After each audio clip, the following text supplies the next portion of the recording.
This is an edited video. I didn't want to risk getting a strike, so I had to take the song off that I had by Brand Nubian called Dance to My Ministry. It was Lord Jamar's solo song on the first album.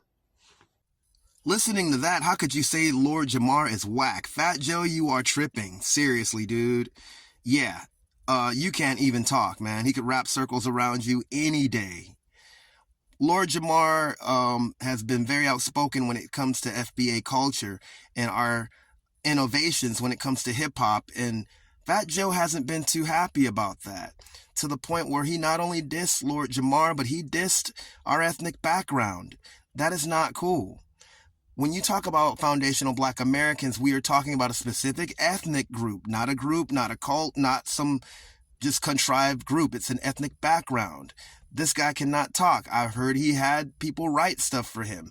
I don't know, but I've never been interested in anything that he's put out.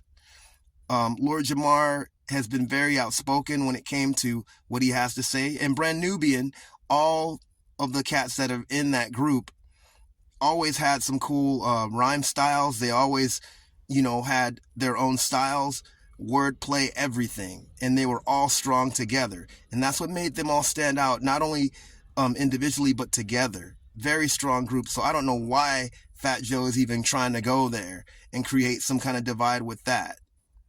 If anything, he needs to focus on himself and stop dissing an ethnic background, let alone MCs that he can't even go toe-to-toe with on the mic.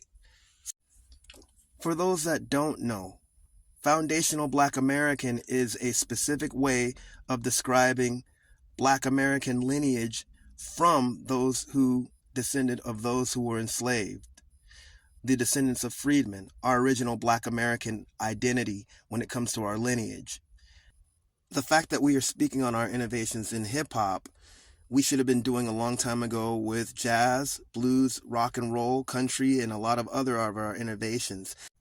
Which is why Fat Joe was wrong. It wasn't a 50-50 thing. Hip-hop was created by foundational Black Americans, just like jazz, rock and roll, blues, and too many other genres to name. So, yeah, he just needs to know the facts of that, and he doesn't.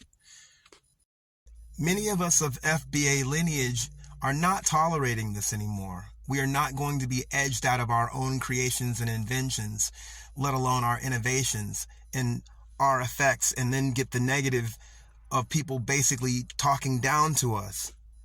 This guy has been very disrespectful when it comes to not only his depiction of our history within hip-hop, but also him just denigrating our lineage, using the N-word and basically, talking trash about us.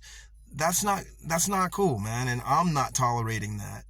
So for me, as a musical historian who knows a lot about music, different kinds of music, I'm clapping back, because the thing is, dude, I've seen this happen in rock and roll and a few other different kinds of music.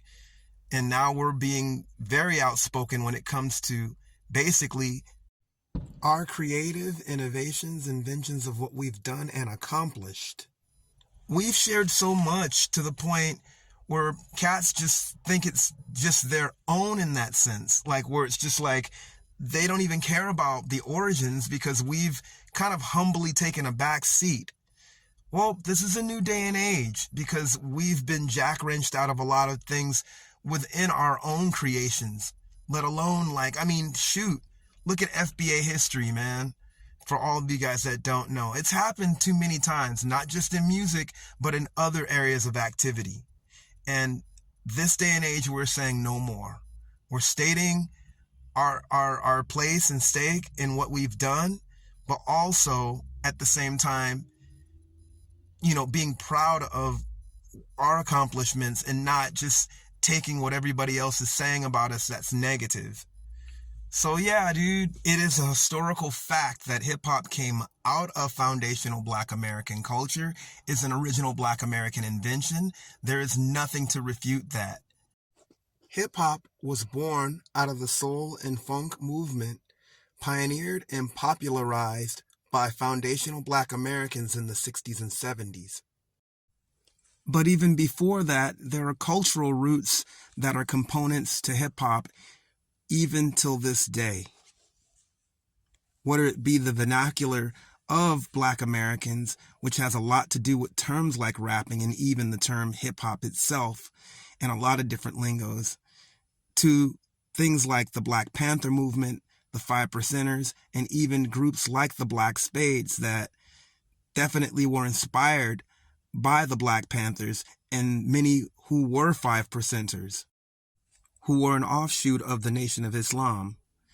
Even when it comes to terms, there are a lot of 5%er terms that are in hip-hop till this day, and also things like the b-boy stance goes back to 5%ers standing on their square.